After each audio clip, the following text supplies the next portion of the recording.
Bonsoir tout le monde. Je reviens, c'est de l'imprévu. Donc nous sommes toujours le vendredi 23 décembre 2022. J'espère que vous allez bien depuis ce matin. Quelque part je ne suis pas étonné via que l'on a désactivé mes commentaires ce partage de ce matin. Tout simplement. Donc j'espère que vous allez bien. Alors, il me semble avoir mis sur la communauté soit un live ou soit un partage de vidéo demain. Il me semble que je vous ai marqué 19h30. Peut-être que ça sera plutôt 20h. Hein, ça sera dans ces eaux-là. 20h. D'accord. Je le redirai encore. Je vais corriger euh,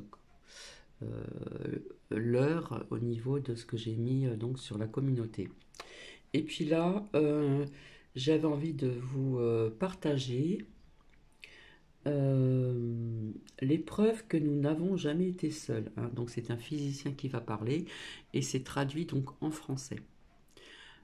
C'est pas mal. Je pensais que ce serait intéressant pour certaines personnes. Voilà, on essaie de faire plaisir un petit peu à tout le monde, comme je dis toujours. Je vais vous faire écouter ceci. Il ne parle pas français, mais c'est traduit traduit dans la langue française. Voilà, donc je vais vous faire écouter ceci et je vous demanderai bien sûr de, de faire travailler votre intuition et aussi d'avoir aussi de la logique vis-à-vis de ce que vous allez écouter et entendre. Je vous dis à tout à l'heure et je vous dis bonne écoute. On a aujourd'hui établi que l'univers génère toutes les choses grâce à la structure du vide. Que la rotation de la structure du vide crée le monde matériel. De tout petits sous-planques aux planques, aux protons, aux atomes, aux planètes, aux étoiles, aux galaxies, aux superamas et jusqu'aux univers. Et que chaque univers naît grâce aux autres en émettant des particules. On a également établi qu'avec ce phénomène de création de la structure de l'espace-temps, on trouve des planètes autour de toutes les étoiles.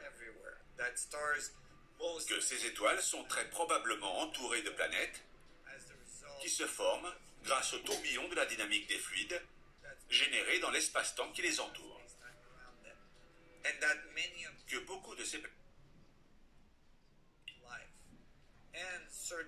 et que cette vie pourrait certainement sur nous en termes de développement technique.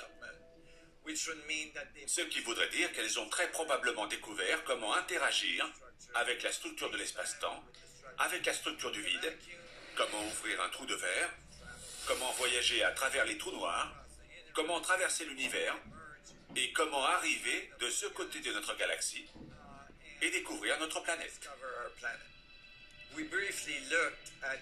On s'est penché brièvement sur l'histoire de l'humanité et on a découvert des indications qu'on est entré en contact avec une civilisation avancée dans le passé, à une époque que les gens appellent aujourd'hui l'ère pré-cataclysmique. C'était il y a environ 10 000 ou 12 000 ans, avant le déluge, ce qui correspond très probablement à la fonte de la dernière ère glaciaire. Ce déluge a été rapporté par plus de 300 cultures différentes dans le monde entier, qui parlaient de la fin d'une civilisation ancienne très avancée qui aurait été détruite par un grand cataclysme impliquant une montée de l'océan et l'inondation de toute cette civilisation.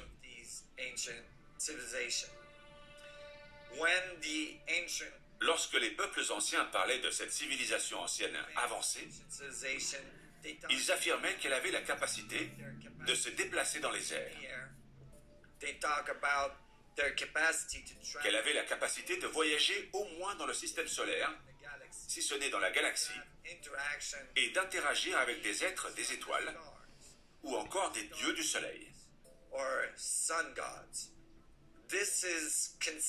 Dans toutes les cultures différentes du monde, on retrouve cela de manière constante, alors qu'elles n'avaient, semble-t-il, pas de contact entre elles. La probabilité que cela arrive, si ces événements n'étaient que fictifs, que toutes ces civilisations à travers le monde aient développé les mêmes légendes, sans parler du fait qu'elles aient construit des monuments similaires, est très faible.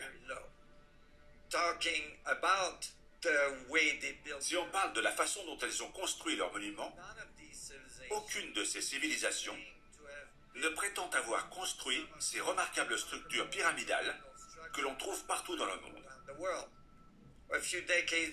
Il y a quelques décennies, on pensait qu'il n'existait que quelques-unes de ces structures, de ces pyramides à travers le monde, dont les plus connues, celles d'Égypte, celle de Teotihuacan au Mexique, et certains ziggourats en Iran et en Perse. Aujourd'hui, on a découvert de nombreuses autres pyramides dans le monde entier. À certains endroits, on en a découvert des milliers et des milliers. On en a trouvé en Chine, mais aussi sous l'eau près du Japon. Et récemment, grâce à la technologie LIDAR, qui permet de voir sous les feuillages, on a découvert des milliers et des milliers de pyramides dans le sud du Mexique et au Guatemala. Ce qui implique que des millions et des millions de personnes y ont vécu.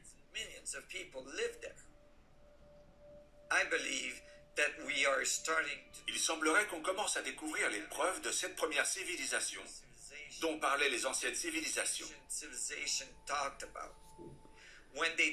Quand elles parlaient de ces structures, elles ne disaient pas qu'elles les avaient construites.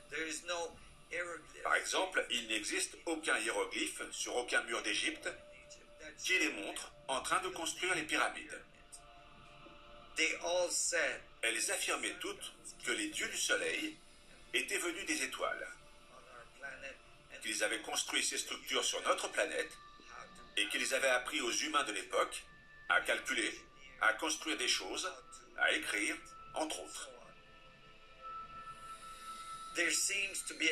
On semble voir un fil conducteur quand on étudie toutes les cultures de la planète. Elles sont très similaires et elles sont remarquablement raccords. Une des similitudes les plus évidentes est celle que l'on retrouve entre les constructions que l'on peut voir au Pérou, les constructions qu'on peut voir en Égypte et les constructions qu'on peut voir en Turquie. Il y a de nombreux endroits dans le monde où l'on trouve ces énormes pierres qui ont été déplacées et ont été déposées quelque part avec une précision qui dépasse celle qu'on peut voir aujourd'hui. Et quand je parle d'énormes pierres, je veux dire que les plus petites pèsent plus de 20 ou 30 tonnes. Et les plus grosses pèsent plus de 200 ou 300 tonnes. Parfois, on les a déplacées à travers des vallées ou des chaînes de montagnes. On trouve par exemple à certains endroits du Pérou des murs avec des blocs de pierre qui pèsent plus de 100 à 200 tonnes et qui ont été extraits des chaînes de montagnes en face de l'endroit où ils se trouvent. Les roches ont donc dû être extraites au sommet de ces montagnes, puis être descendues dans la vallée et être remontées sur une autre montagne pour être placées là où elles se trouvent. Et certaines des pierres, comme par exemple celle du temple de la vallée de Képhren, en Égypte, sont des blocs de 200 tonnes qui viennent d'assez loin et qui sont doublés de blocs de granit de 100 tonnes qui ont traversé des centaines de kilomètres.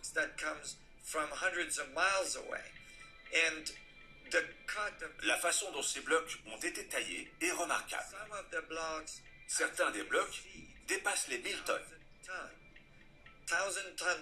Les blocs de 1000 tonnes sont extrêmement difficiles à déplacer. Et pourtant, ils ont été déplacés sur de très grandes distances, sur des centaines de kilomètres, à travers les rivières.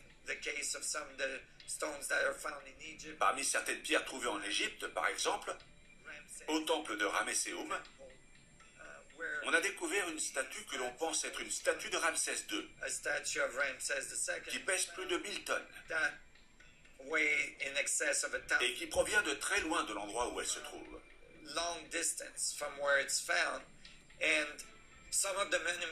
Certains des monuments qu'on voit dans le monde entier datent peut-être d'une époque bien plus lointaine que ceux qu'on pense aujourd'hui.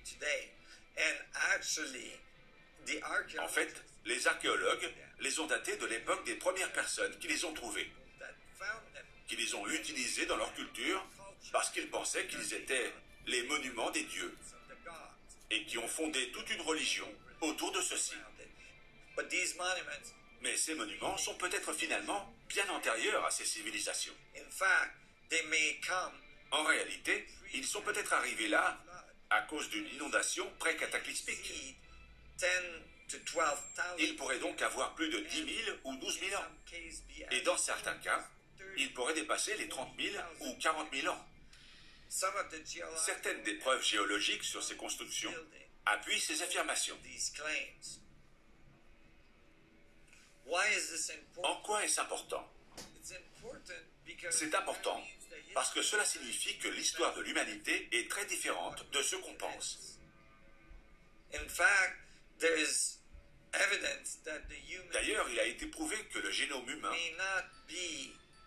n'est peut-être pas le résultat d'une évolution linéaire du singe à l'Homo sapiens.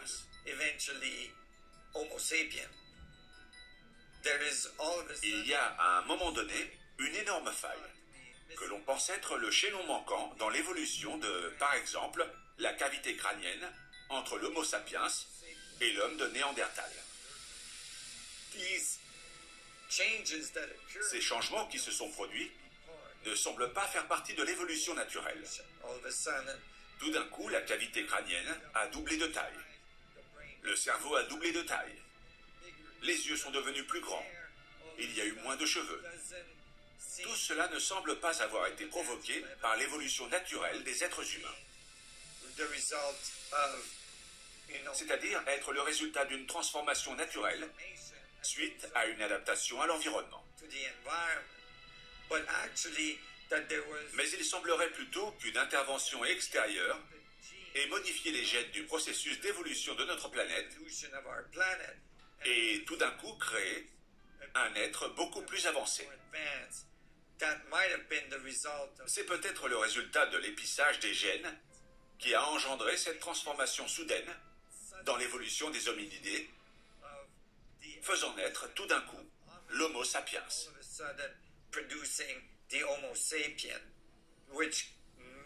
Ce qui aurait pu prendre beaucoup plus de temps sans cette intervention.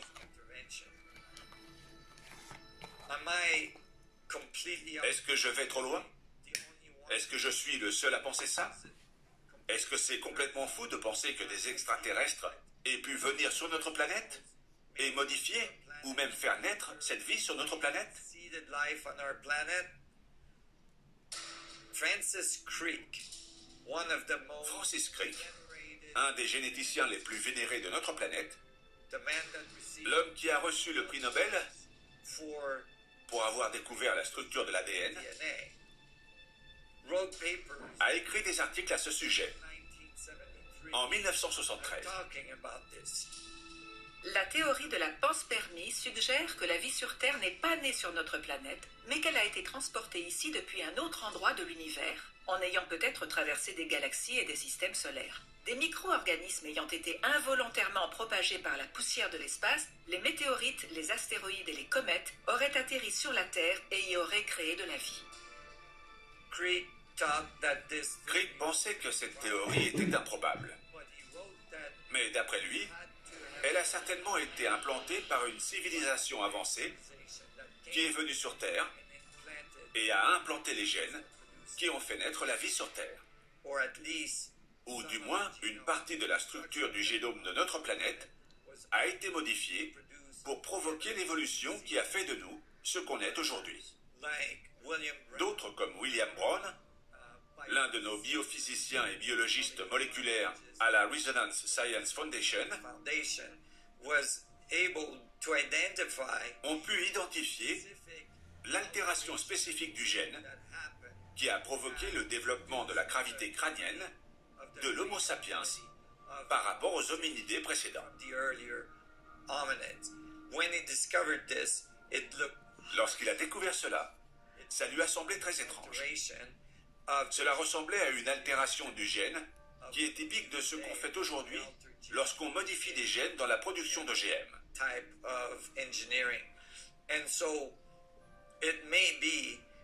Il se peut donc que non seulement cette ancienne civilisation avancée ait été présente sur notre planète avant qu'on commence à écrire notre histoire, mais que cette civilisation antérieure soit également la source de l'évolution de l'Homo sapiens sur notre planète.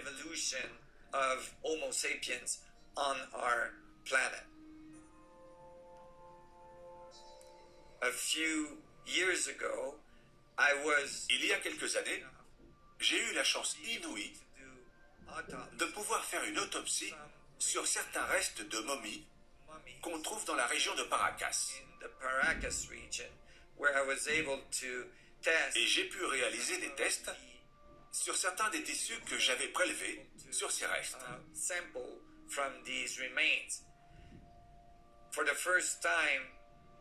Pour la première fois, on a pu obtenir de ces restes non seulement l'ADN mitochondrial, mais aussi l'ADN nucléaire, parce que le matériau était encore très malléable.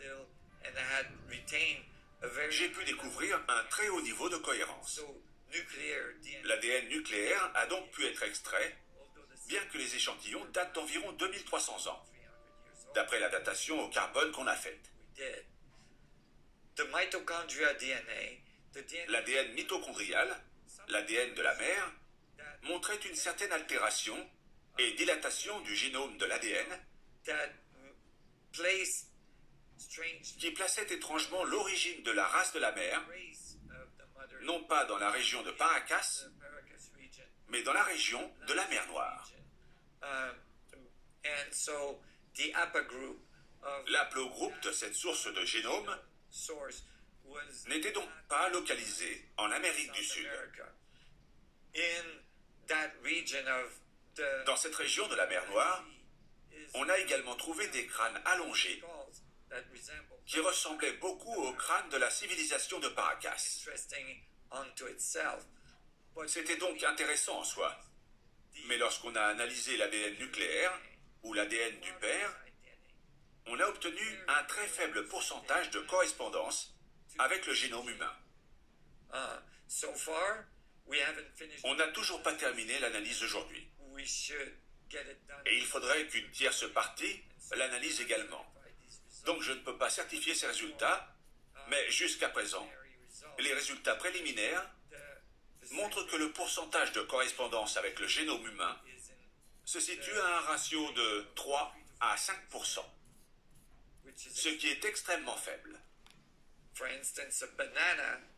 Par exemple, une banane a un pourcentage de correspondance avec le génome humain de près de 40%. Une correspondance de 3 à 5% ne se rapproche donc pas du tout d'un Homo sapiens. Cela signifie donc, si tout cela est correct et que l'analyse a été faite correctement, qu'il pourrait s'agir de sortes d'êtres hybrides, pouvant être les pères et les mères des humains, et peut-être même des extraterrestres, et que ces êtres hybrides ont survécu quasiment jusqu'au 1er siècle après Jésus-Christ.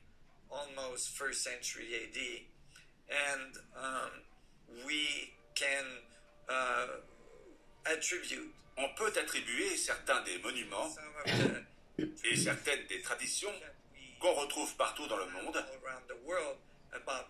au contact qui a eu lieu avec ces êtres extraterrestres supérieurs ou ces êtres hybrides. qu'on appelait aussi des demi-dieux dans différentes cultures. Ils étaient les fils et les filles du mélange entre les dieux du soleil et les humains. Cela a été décrit par beaucoup de cultures. Il est même écrit dans la Bible que les fils des dieux sont venus sur la terre, qu'ils ont trouvé les femmes des hommes belles et ont eu des enfants avec elles. Est-ce que tout cela est plausible? En tant que scientifique, on doit examiner les données objectivement. Les données provenant du monde entier sont accablantes. La cohérence entre toutes ces civilisations, traditions et tous ces modes de communication décrivant cela est remarquable. La cohérence entre les constructions et les techniques utilisées sont remarquables. La technologie de pointe nécessaire pour déplacer des poids aussi importants sur de longues distances et leur capacité à les assembler en des structures avec un niveau de précision qui dépasse ce qu'on peut faire aujourd'hui sont remarquables. Les preuves sont accablantes. Il est très important d'être sceptique. Mais le scepticisme est différent de l'étroitesse d'esprit. Il faut analyser les données et en tirer les conclusions qui s'imposent. Dans ce cas précis, les données racontent une histoire bien différente de celle qu'on nous a racontée sur l'histoire de l'humanité et le développement du génome humain.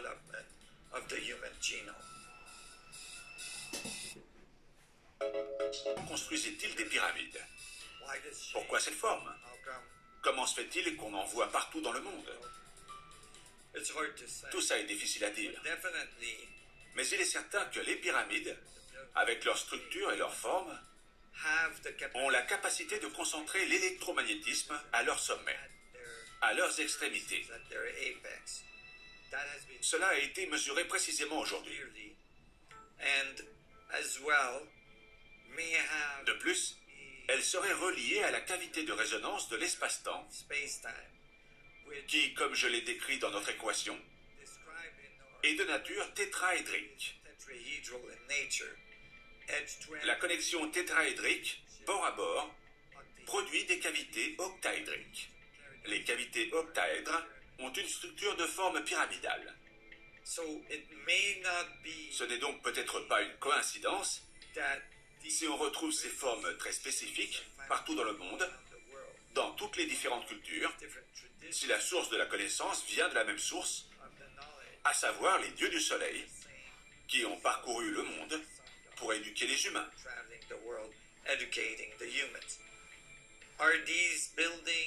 S'agit-il de technologies de construction? Je crois qu'elles font partie d'une technologie, mais qu'il leur manque le cœur de la technologie. Il leur manque la source d'énergie au centre. Quand on regarde les complexes pyramidaux tels que ceux de Gizeh ou de Saqqara, ou d'autres complexes tels que ceux de Teotihuacan ou de Chichén Itzá, on voit qu'ils ont bien réfléchi à la façon dont les structures ont été disposées et la façon dont ils ont aménagé les cavités de résonance. À Saqqara, par exemple, on peut voir de grands boxes de pierre dans les souterrains qui seraient des sortes de cavités de résonance. Quand on les regarde d'en haut, comme sur une carte, ils ressemblent presque à des circuits électroniques qui, selon nous, pourraient symboliser le développement des villes d'une civilisation très avancée, une sorte de structure à travers laquelle l'énergie était transmise aux villes d'une manière différente de celle qu'on utilise aujourd'hui, avec les câbles et les poteaux. Là, l'énergie aurait été transmise par des cavités de résonance à travers la Terre, et aussi à travers les structures hydrauliques que l'on retrouve dans toutes ces régions, qui permettaient à l'eau de couler à travers des pyramides. On peut faire toutes sortes de liens directs et d'analogies, y compris en ce qui concerne l'orientation de certains de ces monuments sur la planète. Il faudrait avoir une connaissance globale de la structure de notre planète pour savoir les placer. to be able to place. So all this tells us that Tout cela nous montre donc que oui, ce sont peut-être les restes d'une technologie avancée, but that we're missing mais qu'il nous manque la source d'énergie qui existait pour faire fonctionner cette technologie dans le monde entier. this technology around the world. Where did it all Où tout cela est-il passé si ça a vraiment existé? was a simple cataclysm? Un simple cataclysme, comme la fin de la dernière ère glaciaire, a-t-il suffi à effacer les preuves d'une civilisation aussi avancée? I believe so. Je le crois en effet. The rise of La montée des eaux durant la dernière ère glaciaire ice age, a recouvert la Terre de mètres et de mètres d'eau. meters covering the land. There was Il est fort probable que les impacts d'énormes météorites of large meteor aient provoqué la fonte de la dernière ère glaciaire of the last ice age and the destruction et la destruction d'une civilisation even et même de certaines parties du continent est très plausible. plausible. So we are discovering. On découvre donc les preuves de cette civilisation antérieure. It's not like it's not. On ne peut pas dire qu'elle n'ait jamais existé. There's thousands Elle était bien là. of pieces of Il y a des milliers et des milliers de preuves dans le monde entier. that they haven't been put together. C'est juste qu'elles n'ont pas été regroupées à cause de notre fragmentation de la science, Of our ten- à cause de notre tendance à dire que certaines choses proviennent de telle civilisation et qu'elles n'ont rien à voir avec une autre civilisation, qu'elles n'avaient aucun contact entre elles. may be misinterpreted. On a peut-être mal interprété une grande partie des preuves qu'on avait découvertes auparavant, There's more and more mais evidence. il y a de plus en plus de preuves qui émergent partout dans le monde de nos jours. From the galactic perspective, Du point de vue de la galaxie, il est facile de voir notre monde comme étant unifié. it's easy Il est facile de considérer tous les humains comme des frères et sœurs sur une même planète.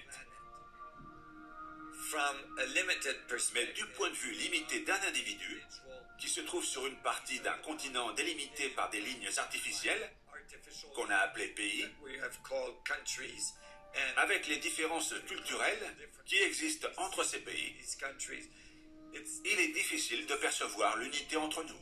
in our endeavor. Although this is becoming easier Bien que cela devienne plus facile avec l'utilisation d'Internet, than the exchange of avec les échanges d'informations, people traveling across et parce que les gens voyagent à travers le monde aujourd'hui. a family in Africa as On réalise tout simplement qu'une famille en Afrique a les mêmes aspirations et le même amour pour ses enfants qu'une famille au Canada ou aux États-Unis. family in the US. We are just starting On commence tout juste à réaliser l'unité entre tous les humains. in our endeavor and discovering La découverte d'une plus grande communauté a community impliquant toute une structure galactique galactic structure pourrait nous aider à nous unifier, help us unify our à unifier nos différences endeavor et à réaliser qu'on provient tous d'une seule culture and realize qui fait partie d'une structure culturelle plus large culture that's part of a qu'on large, pourrait appeler notre communauté galactique. that we could call our galactic community, which is most likely Elle ferait très probablement partie d'une culture plus large qui pourrait être un amas local ou un super amas, even the universe. voire un univers. And so what's important to remind Ce qu'il est important de retenir de cet épisode, not only c'est que non seulement on n'est pas seul dans l'univers, there is a lot of evidence on mais que de nombreuses preuves sur notre planète montrent que celle-ci a été visitée au début de notre histoire. even developed Qu'une civilisation avec sa culture très avancée s'est même développée sur notre planète. the remains of Ces vestiges sont présents partout dans le monde all around the world. et on apprend plus sur eux aujourd'hui. These remains, and it's not just On ne parle pas d'une seule chose comme les pyramides d'Égypte ou celles de Teotihuacan, but that were mais on découvre des milliers et des milliers de ces différentes structures partout dans le monde. structures all around the world, stones that were too Des large, pierres trop grandes pour qu'on ait pu les déplacer à cette époque. so on, that gives very strong Cela prouve très clairement qu'il y a eu un contact avec une civilisation avancée, indication long before bien avant que notre histoire ne soit écrite, au cours de ces 5000 dernières années. 1,000 years, and that we are reading La redécouverte de ces connaissances this knowledge peut conduire les humains à une toute nouvelle façon d'interagir entre eux et avec le reste de la communauté galactique. Donc voici. Alors, je ne sais pas ce que vous en pensez, mais bon, ça fait très longtemps que je crois à tout ceci, bien sûr. Donc c'est pour ça que je suis venue vous faire ce partage de vidéos. Les preuves que nous n'avons jamais été seuls. Donc je me suis toujours intéressée à ceci et si comme je vous ai fait partager aussi donc sur RMC Story, etc., des preuves de certaines choses. Donc, quelque part, on nous aurait menti sur pas mal de choses. Je pense que nous sommes d'accord.